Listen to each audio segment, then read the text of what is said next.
कहानी की शुरुआत होती है एक ऐसे दौर से जो सदियों से सोया हुआ था। एक नैरेटर हमें बताता है कि हजारों साल बाद स्पिरिचुअल एनर्जी यानी आध्यात्मिक शक्ति धरती पर दोबारा जाग चुकी है। जैसे सुबह की पहली किरण अंधेरे को चीर देती है, वैसे ही एनर्जी पूरी दुनिया में फैलने लगी थी। लेकिन भाई, जहाँ रोशनी होती है वहाँ अंधेरा भी तो पीछा करता है ना। हजारों सालों के बाद अंडरवर्ल्ड के दरवाजे पर लगी सील अब टूटने लगी थी और इस अंडरवर्ल्ड के अंदर कैद थे डीमंस के बचे कुचे वंशज। ये शैतानी ताकतें अब आजाद होने के लिए तड़प रही हैं और उनके दिमाग में चल रही है खतरनाक प्लान्स। उनका सिर्फ एक ही मकसद है, जेट पल को हासिल करना। ये कोई मामूली मोती नहीं, बल्कि एक ऐसी अनोखी पावर है जिसे तीनों रियल्म्स यानी स्वर्ग, धरती और पाताल पर कब्जा किया जा सकता है। और कहते हैं ना, जब अंधेरा गहरा होता है तभी रोशनी का जन्म होता है। और ऐसे ही समय में जन्म होता है एक डेस्टिनी चाइल्ड का, एक ऐसा बच्चा जिसके हाथों में इस पूरी दुनिया की किस्मत लिखी हुई है। वो अपनी अनोखी शक्तियों को जगाकर इस अंधेरे से लड़ेगा और इस दुनिया को इस तबाही से बचाएगा। हेवेंस का ये वंशज अकेले इस जंग को कैसे लड़ेगा,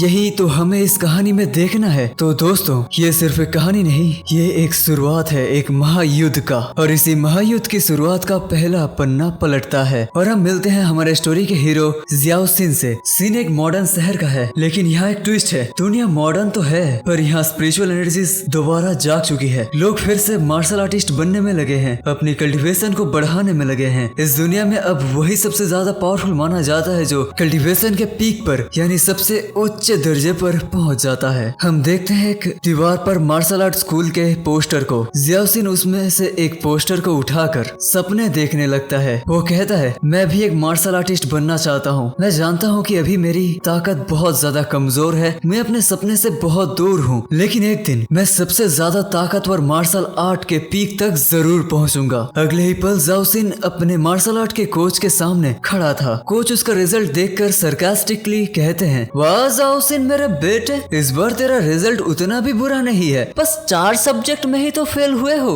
क्या बात है, इतना फोकस करके तुम पढ़ाई करते कैसे हो। कोच आगे कहते हैं, हालांकि ये मार्शल आर्ट का जमाना है, लेकिन अफसोस तू तो उस समय भी फेल है। जब तुम स्कूल में नए नए आए थे, मुझे लगा था कि तुम्हारे अंदर पोटेंशियल है, उसी उम्मीद में मैंने तुम्हें ट्रेनिंग देने का फैसला किया। अपनी जी जान लगा दी, पर 1 साल बीत गए, तुम्हारी बॉडी में जर्रा बराबर भी इम्प्रूवमेंट नहीं। हद तो यह है कि तुम्हारी अभी तक एक भी सोल्डरिंग एक्टिवेट नहीं हुई। अब बस मैं तुम्हें और नहीं पढ़ा सकता। बेचारा जियाओ सिन सर झुकाकर सुनते जा रहा था, लेकिन जैसे ही कोच कहते हैं कि मैं तुम्हें स्कूल से निकाल दूंगा, उसका चेहरा ही उतर जाता है। कोच उसे रेस्टिकेशन नोट यानी निकल जाने का फॉर्म उसके हाथ में रखकर कहते हैं, जल्दी से इसे साइन करो, दफा हो। पर तभी धमाका, दरवाजा खुलते ही हमारे जियाओ सिन का दोस्त लाओ जुओ की एंट्री होती है। वो चिल्लाता है, खबरदार अगर तुमने मेरे दोस्त को स्कूल से निकाला, और खबरदार अगर तूने इस पर साइन किया। वो सीधा कोच के पास जाकर उस पर ही चढ़ जाता है। आपकी हिम्मत कैसे हुई मेरे इतने अच्छे दोस्त जियाओ सिन को निकालने की?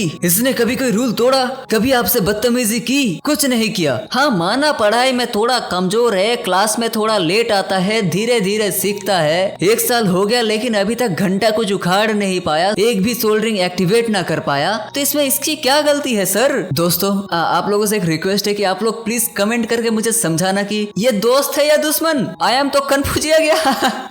ये भोसड़ी के सॉरी, ये दोस्त है या दुश्मन? भाई ऐसे दोस्त होने से दुश्मन ज्यादा बेहतर है, वो कम से कम बेइज्जती की वजह पीट देंगे। अच्छा तो आगे बढ़ते हैं। जियाओ सिन का मन कर रहा था कि जमीन फट जाए और वो उसमें समा जाए। उसका दोस्त उसे रोक कर कहता है, तू रुक, मैं इसे संभालता हूँ। वो उस कोच को धमकी देता है, अगर आपने इसे निकाला तो मैं भी स्कूल को छोड़ दूंगा। उसे लगा कि कोच डर जाएंगे, पर कोच तो खुशी के मारे उछल पड़े। भाई क्या बात है, आज खुशी का दिन है मेरे लिए। आज मैं किसका मुंह देखकर उठा था? ये तो एक के साथ दो खुशखबरी, मजे ही मजे। चलो दोनों एक साथ मिलकर अब यहाँ से निकल जाओ। बेचारे लाओ जुओ का तो चेहरा ही उतर गया। इसे कहते हैं जीरो विथ हीरो एंट्री। जियाओ सिन उसको देखकर मन ही मन में बोलता है कि तू मेरा सच्चा भाई है। कॉलेज से निकलते ही जियाओ सिन का स्वागत करने के लिए उसके पुलिस ने एक बैनर में उसकी बुराइयां लिखी थी, जिस पर लिखा था जियाओ सिन की बुराइयां, और उस पर यह भी लिखा था कि जियाओ सिन एक लूजर है। ये देखकर जियाओ सिन का खून खौल जाता है, पर वो लाचार था। तभी पीछे से एक लड़की की आवाज आती है। वो कहती है, देखो हीरो की एंट्री हो गई। ये थी जियांग सियाओवी। उसे देखते ही जियाओ सिन का मूड और खराब हो जाता है। आसपास के स्टूडेंट फुसफुसाने लगते हैं कि इन दोनों में आखिर दुश्मनी क्या है। तभी एक स्टूडेंट सबको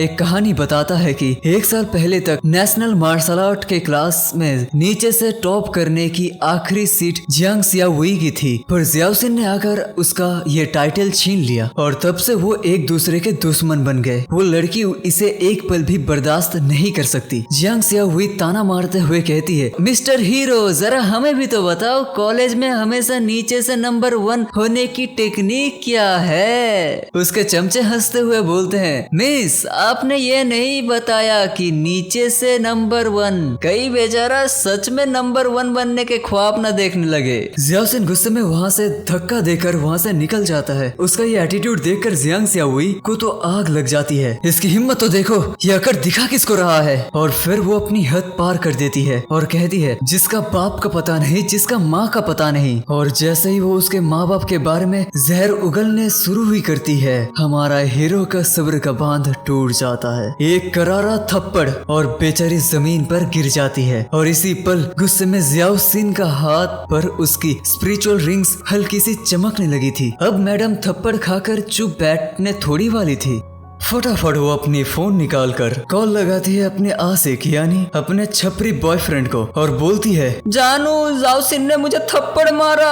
और क्या, वो छपरी बॉयफ्रेंड रात के समय पर अपनी पूरी फौज के साथ जियाओसिन को पीटने के लिए हाजिर हो जाती है। और उन्होंने जियाओसिन को दे दनादन धुलाई कुटाई मारपीट करके उसे अधमरा कर दिया। उसे पीटने के बाद उसका छपरी बॉयफ्रेंड उसकी कॉलर पकड़कर उससे कहता है, तेरी हिम्मत कैसे हुई मेरी वाली बंदी पर हाथ उठाने की, अभी भी वक्त है, जा उसके सामने घुटने टेक कर माफी मांग। पर जियाओसिन हार कहाँ ही मानने वाला था। वो कहता है, मार ले, जितना मारना है मार ले। ये सुनते ही गुंडे का पारा और चढ़ जाता है और वो उससे और जोर से पीटने लगता है। पिटाई के दौरान जियाओसिन के पॉकेट से उसका फोन नीचे गिर जाता है और उस पर एक खूबसूरत लड़की की फोटो थी। गुंडा उस फोटो को देखकर गंदी गंदी बातें करने लगता है, वाह तुझ जैसे फट्टू के पास भी इतनी सुंदर माल कैसे, चल इसका नंबर दे, मुझे भी तो इसके साथ थोड़ा खेलना है। ये सुनकर जियाओसिन की आंखों में आग उतर आती है। इससे पहले कि वो कुछ कर पाता, वो लोग उसे फिर से पीटने लगते हैं। धत्तेरी की, आज शायद हीरो की किस्मत में बस मार खाना ही लिखा है, शायद आज उसकी किस्मत में मारना नहीं लिखा। और इस बार पिटाई के दौरान उसका हाथ पर एक स्पिरिचुअल रिंग फिर से एक्टिवेट होने लगती है। अचानक एक ही पल में जियाओसिन की बॉडी ग्लो करने लगती है और फिर शुरुआत हो जाती है और फिर शांत हो जाती है। गुंडे इस पर ध्यान नहीं देते, लेकिन ऊपर आसमान का मौसम अचानक बदलने लगता है। काले बादल घेरने लगते हैं। उस और शायद आज हीरो की किस्मत में बस मार खाना नहीं मारना भी लिखा है। उम्मीद करता हूँ हत्या कांड ना लिखा हो। उन्हें लगता है कि ये सब नॉर्मल है, पर इससे पहले कि जियाओसिन को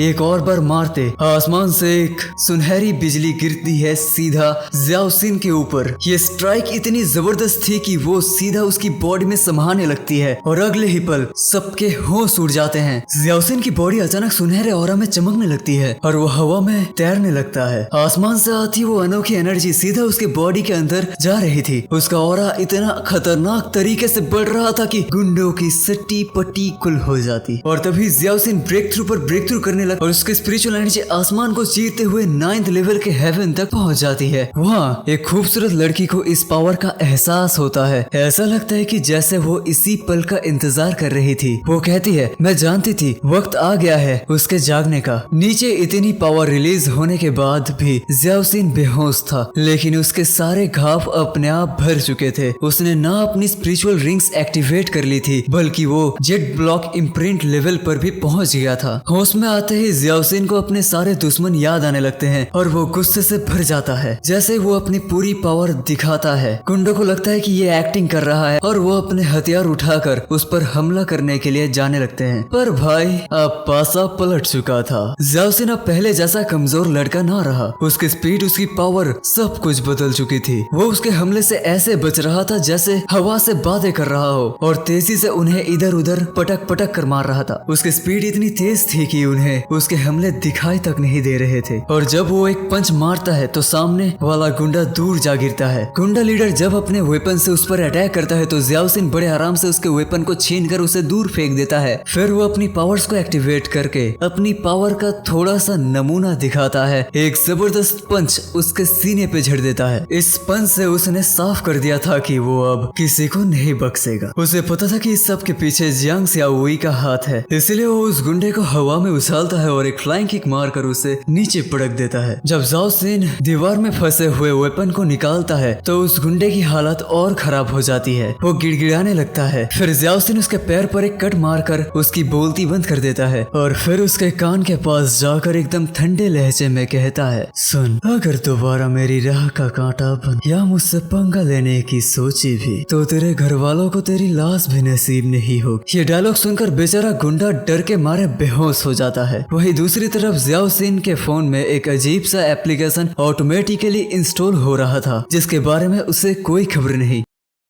अगले सीन में हीरो बिस्तर में आराम कर रहा था। इतनी धुलाई के बाद थकान तो होगी ही। तभी उसके फोन में उसी अननोन ऐप से कॉल आने लगता है। नींद में उसे लगता है कि उसके दोस्त उसके कल्टीवेशन के बारे में ज्ञान पेल रहे हैं, इसीलिए वो बड़बड़ाते हुए नींद में ही कहता है, क्या यार सोने देना ठीक से, नींद में क्यों परेशान कर रहा है। और ये कहकर वो कॉल कट कर देता है। पर तभी उसके फोन से एक तेज रोशनी निकलती है और जब उसकी आंखें खुलती है तो भाई साहब वो तो बेड पर नहीं बल्कि हवा में तैरते हुए एक अजीबोगरीब सुंदर जगह पर था। उसे अपनी आंखों पर विश्वास नहीं होता। हमको पता चलता है कि ये वही 9th लेवल का हेवन है। जाओ सिन को लगता है कि ये सब उसका एक सपना है। तभी एक तेज रोशनी के साथ एक खूबसूरत परी वहाँ प्रकट होती है। वो कहती है, स्वागत है तुम्हारे हमारे इस दुनिया में। इस जगह को हेवनली कोर्ट कहा जाता है। यहाँ पर वेस्ट को मैनेज और रिसाइकिल किया जाता है। आप सोच रहे होंगे कि कैसा वेस्ट, तो यहाँ बात हो रही है उन कल्टीवेटर्स की जो करप्ट हो जाते हैं और ईवल बन जाते हैं। उन्हें यहाँ धोकर साफ कर अच्छा कल्टीवेटर बनाकर वापस दुनिया में भेज दिया जाता है। इस डिवाइन फेरी का नाम था यूचिन और वो वहाँ की एक एडमिनिस्ट्रेटर थी। जाओ सिन उसकी खूबसूरती में खो जाता है। जैसे ही वो उससे हाथ मिलाता है उसकी स्पिरिचुअल पावर देखकर यूचिन भी चौंक जाती है और वो मन में सोचती है कि तुम्हारा ही तो इंतजार कर रहे थे हम। पर हमारा हीरो तो अलग ही मूड में था। उसे लगता है कि ये ख्वाब है, थोड़े बहुत मजे तो लेना ही पड़ेगा लड़की का। तो वो उसके साथ फ्लर्टिंग करने की कोशिश करता है। वो कहता है कि अगर ये सपना नहीं है तो तुम सच में बहुत खूबसूरत लड़की हो। यूचिन उसे सबक सिखाने के लिए कहती है कि अच्छा तुम्हें सपने देखना बहुत पसंद है, रुको मैं तुम्हें एक तगड़ा सपना दिखाती हूँ। और वो अपनी एनर्जी रिलीज करके आसपास के सारे इवल ऑरा को इकट्ठा करके एक विशाल मॉन्स्टर को बनाती है। हमें पता चलता है कि ये मॉन्स्टर एक बेकार हो चुके हथियार की स्पिरिट है। मॉन्स्टर को देखते हुए जाओ सिन की होश ठिकाने आ जाते हैं। वो समझ जाता है कि ये सपना नहीं। यूचिन साइड हटते हुए कहती है, लड़ो, तुम्हारा ऑफिशियल एग्जाम अब से शुरू होता है। मॉन्स्टर एक झटके में उस पर हमला कर देता है। जाओ सिन बचते हुए चिल्लाता है, कैसा टेस्ट, मैं यहाँ कैसे आया। पर यूचिन कहती है, फाइट पर ध्यान दो, अगर हारे तो हेवन तुम्हें हमेशा हमेशा के लिए वैनिश कर देगा और तुम कभी भी वापस नहीं जा पाओगे। फाइट को और इंटरेस्टिंग बनाने के लिए यूचिन मॉन्स्टर को जियांग सियाओई का चेहरा देती है। अब वो मॉन्स्टर उसके माँ बाप के बारे में फिर से बुरा भला कहने लगता है। तुम जैसे कचरे को तो पैदा होना ही नहीं चाहिए था, तुम्हें मर जाना चाहिए। ये सुनकर जियाओ सिन का गुस्सा 7वें आसमान पर पहुंच जाता है। वो अपनी मार्शल आर्ट से हमला करता है पर मॉन्स्टर उसे एक ही पंच में नीचे गिरा देता है। वो उस प्लेटफॉर्म से नीचे गिरने वाला ही होता है कि किनारे को पकड़ लेता है, पर मॉन्स्टर सियाओई उसके पैर पर पाव रखकर उसे नीचे ढकेल देता है। तुम जैसे कचरे का मरना ही ठीक है। लेकिन तभी एक विशाल ड्रैगन वहाँ प्रकट होता है और उसके पीठ पर सवार होकर हमारा हीरो वापस अरीना में आ जाता है। यूचिन बताती है कि क्लिफ से गिरना काउंट नहीं होता, इसलिए उसे दूसरा मौका मिला है। इस बार जाओ सिन पूरे होश में था। वो कहता है, ठीक है फाइट जारी रखो, इस बार मैं जाओ सिन अपना बेस्ट दूंगा। और इस बार जब वो लड़ता है तो वो मॉन्स्टर को कड़ी टक्कर देता है। लेकिन तभी मॉन्स्टर का चेहरा बदल जाता है और वो वही गुंडा बन जाता है। वो अपने हाथ को एक बड़े से कटर में बदल लेता है और जाओ सिन पर हमला कर देता है। जाओ सिन पूरी ताकत से उसे रोकता है पर मॉन्स्टर उसे धोबी की तरह पटक पटक कर धोता है और एक पिलर से दे मारता है। सबको लगता है कि जाओ सिन तो अब गयो, पर तभी टूटे हुए पिलर के पीछे से उसकी आवाज आती है, मुझे फर्क नहीं पड़ता कि ये एग्जाम है, लेकिन अब जब शुरू हो चुका है तो मैं पीछे नहीं हटूंगा। और इसी के साथ जाओ सिन अपनी असली स्पिरिचुअल पावर रिलीज करना शुरू कर देता है। उसकी आंखों का रंग बदल जाता है और वो कहता है, इस फाइट को मैं ही खत्म करूंगा। वो एक लंबी छलांग लगाकर मॉन्स्टर के हमले से बच जाता है और उसे हवा में उछाल देता है। इस बार उसकी स्ट्रेंथ कई गुना ज्यादा बढ़ चुकी थी। वो हवा में ही मॉन्स्टर पर पंचेस के साथ किक्स की बरसात कर देता है। मैंने कहा था ना, दोबारा मेरे सामने मत आना। आखिर में वो मॉन्स्टर के हाथ से उसका कटर छीन लेता है, एक जबरदस्त किक मारकर उसे नीचे पटक देता है और उसी के हथियार से एक बड़े से ब्लास्ट के साथ उस मॉन्स्टर का खेल हमेशा हमेशा के लिए खत्म कर देता है। जीतने के बाद जाओ सिन गहरी सांस ले रहा था, तभी यूजिन उसके पास आती है और बताती है, कांग्रेचुलेशन, तुमने एग्जाम टॉप किया है। अब तुम ऑफिशियली हेवनली कोर्ट के एक नए एडमिनिस्ट्रेटर बन चुके हो। वो उसे एक टोकन देती है जो उसका वर्क बेस्ट था। यूजिन उसे समझाती है कि उसका काम यह है कि वेस्ट को कलेक्ट करके रिसाइकिल करना। वो उसे वहाँ के कुछ वेस्टफुल ट्रेजर्स दिखाती है, जैसे एक फ्लाइंग क्लाउड। जाओ सिन हैरान होकर कहता है, इतनी अमेजिंग चीजों को तुम वेस्ट कह रहे हो? ये तुम्हें किस एंगल से कबाड़ लगता है? यूजिन उसे हंसते हुए बताती है कि ऐसी चीजें इमोर्टल्स के लिए सिर्फ एक कबाड़ है, लेकिन मोर्टल्स के लिए खजाना है। इनका इस्तेमाल करके कोई भी अपनी कल्टीवेशन बढ़ा सकता है और इमोर्टल बन सकता है। ये सुनकर जाओ सिन की आंखों में चमक आ जाती है और वो कहता है, तो अब मैं इधर सारे के सारे वेस्ट को कलेक्ट करके इमोर्टल बनूंगा। फिर वो पूछता है कि उसे ही क्यों चुना गया। यूजिन बताती है, मैंने नहीं, गॉड ने तुम्हें चुना है, तुम्हारी किस्मत उन्होंने ही लिखी है। वो उसे और ज्यादा कुछ बताने से मना कर देती है और कहती है, वक्त के साथ तुम्हें सब कुछ पता चल जाएगा। जाते जाते वो रिवार्ड के तौर पर एक किताब देती है जिसमें एंशिएंट बॉडी रिफाइनिंग टेक्निक लिखी थी। जाओ सिन उससे कुछ और पूछने वाला ही होता है कि उससे पहले यूजिन वहाँ से चली जाती है और जाओ सिन नीचे गिरने लगता है। हमारा हीरो हेवन से सीधा अपने बेड में जा गिरता है। तभी उसका दोस्त लाओ जुओ का कॉल आता है। वो उसे सब कुछ बताने ही वाला होता है कि उसके फोन लाओ जुई की घबराई हुई आवाज आती है। उसे किसी ने किडनैप कर लिया था। किडनैपर फोन छीनकर धमकी देता है, अगर अपने दोस्त को जिंदा देखना चाहता है तो 10 मिनट के अंदर यहाँ पहुँच जा, वरना उसकी लाश ले जा। जाओ सिन को कुछ समझ आता नहीं कि ये कहां से नया दुश्मन आ टपका। और इसी के साथ हमारा ये एपिसोड यहीं पर खत्म हो जाता है। इसका अगला एपिसोड हम बहुत ही जल्द एक्सप्लेन करके अपलोड कर देंगे। इस एपिसोड में आपको सबसे इंटरेस्टिंग पार्ट क्या लगा कमेंट में जरूर बताना। हमारे इस चैनल को सब्सक्राइब करना बिल्कुल मत भूलना। नेक्स्ट पार्ट में मिलते हैं। Goodbye, bye bye.